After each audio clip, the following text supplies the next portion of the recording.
Welcome back. Stakeholders in the electrification sector have convened in Oshikoto Region to deliberate on challenging areas in the energy sector, as well as implement electrification projects in densely populated, low-cost per-connection areas and localities, and equally to provide strength to push the grid further within the remote areas. The meeting was hosted under the theme A New Mandate for Electrification, National Targets and Sector Mobilisation. I'm now joined by Mr. Nangombe, the Executive Director in the Ministry of Industrialisation, Mines and Energy, to provide more insight. Mr. Nangombe, good evening. Such a pleasure having you with us. Good evening. How are you today? I'm good, sir. How are you doing? I'm doing very well. Thank you very much. Well, Mr. Nangombe, to start, I'll kick our conversation off. Just talk to us about what necessitated the stakeholders gathering in the electricity sector. Yeah, again, as I said, thank you very much. The meeting is actually taking place in Onda, which is in Oshikoto Region. The whole idea for the meeting is premised on the fact that I have just been redeployed as Executive Director and Accounting Officer at the Ministry of Industrialisation, Mines and Energy. And I decided, therefore, to engage the stakeholders in the distribution of electricity, looking at rural and peri-urban electrification across the length and breadth of India. Well, talk to us, Mr. Nangombe, about, and perhaps you can explain this to us in as layman term as possible, about the electricity tariffs and why they are, exponentially higher, and consumers are left to always feel, as being on the receiving end of these costs. Well, Namibia has a system that is known as the cost-reflective tariffs. That basically means that there has to be a form of cost recovery in terms of the investments that are made in the infrastructure for transmission, in the infrastructure for the generation of electricity, so that these resources are recouped in order to be able to reinvest in the infrastructure so that the infrastructure does not crumble. So the cost reflectivity is a function of, therefore, ensuring that we have a system that provides reliable electricity. The reason why Namibia, for example, has not experienced load shedding or the frequent disruption to the power that is provided is because we've been able to recoup the investments that have been made through these tariffs in order to reinvest them in the systems that provide for the transmission of electricity to the consumers. Mm-hmm, mm-hmm. Also explain to us, Mr. Nangombe, the specific criteria that will be used to prioritize these low-hanging fruit electrification projects and of course, how these align with long-term national development goals. In January this year, the African heads of state met in Tanzania and agreed to establish what is known as the Energy Compact. The Energy Compact targets the electrification of at least 300 million households on the continent that do not have access to electricity.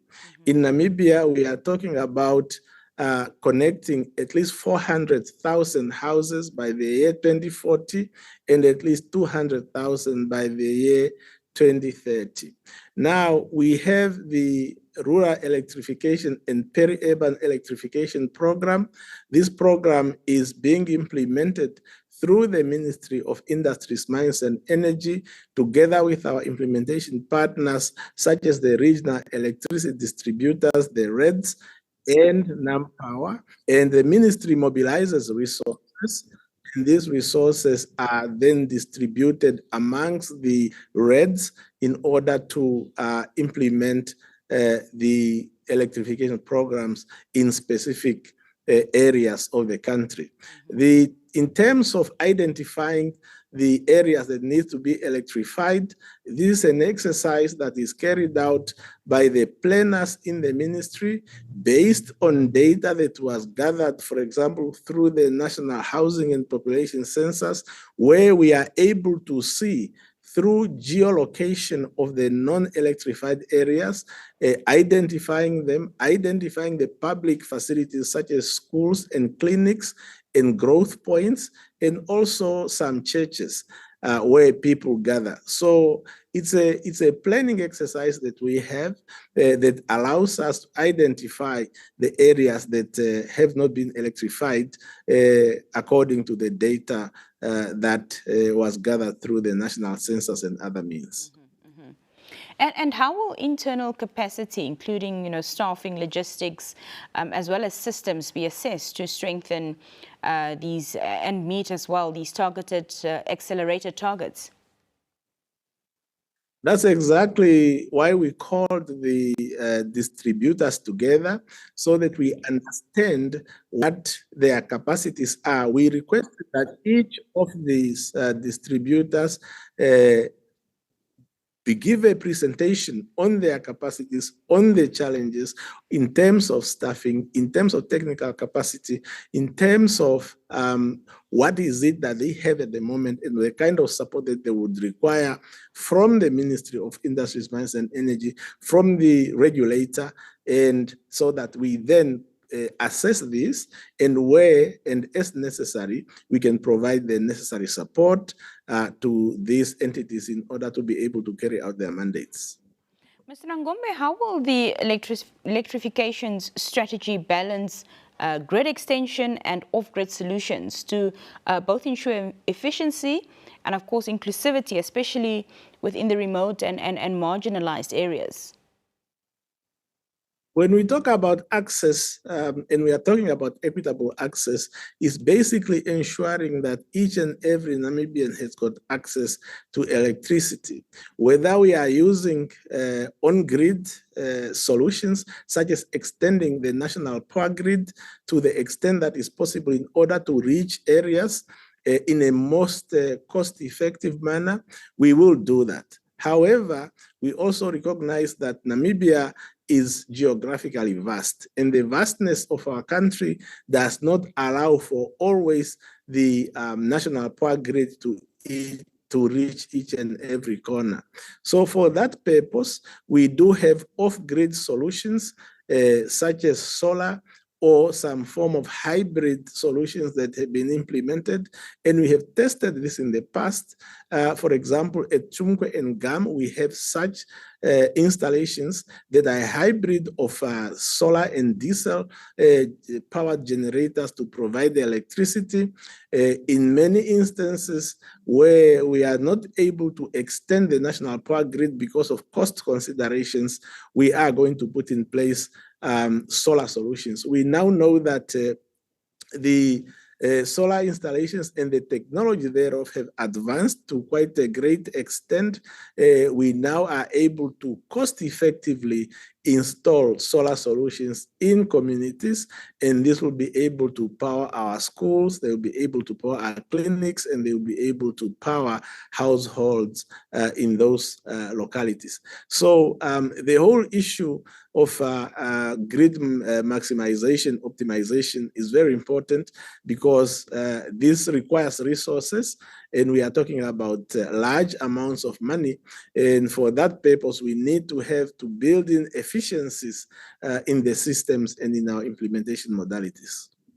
Just finally, Mr. Nangombe, what role will the electricity distributors play in scrutinizing electrification plans to ensure the technical and economic viability, and how will this oversight be enforced? Yeah, basically, while the regional electricity distributors or the REDs do the planning and they submit their planning to the Electricity Control Board, they don't necessarily have a free hand to do just as they wish. What will happen is that the Electricity Control Board, which has a mandate of regulating the electricity sector, will have to study those. And they also have to, the plans that the regional electricity distributors are able to implement should also be vetted by the ministry, because as I indicated, we are the entity that mobilizes the resources. We are the entity that is funding many of these programs, as much as we also have a situation where the REDs do contribute, or the other implementers do contribute, such as NAMPOWER, for example. They will put up part of the money, and part of the money will be put up by the ministry. The city of Windhoek, for example, would put up the money, but part of the money will be put up by the ministry. So it's a process where there is a need for full coordination, so that the left hand knows what the right hand is doing. And in any case, we are all working towards a common and shared goal, whereby we want to improve access, because we know that electricity is the catalyst for socio-economic development. You cannot provide healthcare services without electricity. You cannot provide education without electricity. You cannot talk about business activities and industrialization activities without electricity. So in terms of the SWAPO Party manifesto and implementation plan, the sector of electricity distribution and supply is actually identified as an enabler, and we need to play that enabling role through appropriate planning and coordination of what we do. Mr. Nangombe, always lovely having you with us. Thank you so much for your time this evening. Thank you for joining us. Thank you, Tina. It was a pleasure talking to you. When we come back after this brief break, our conversations continue here on the Daily Roundup. Do stay with us.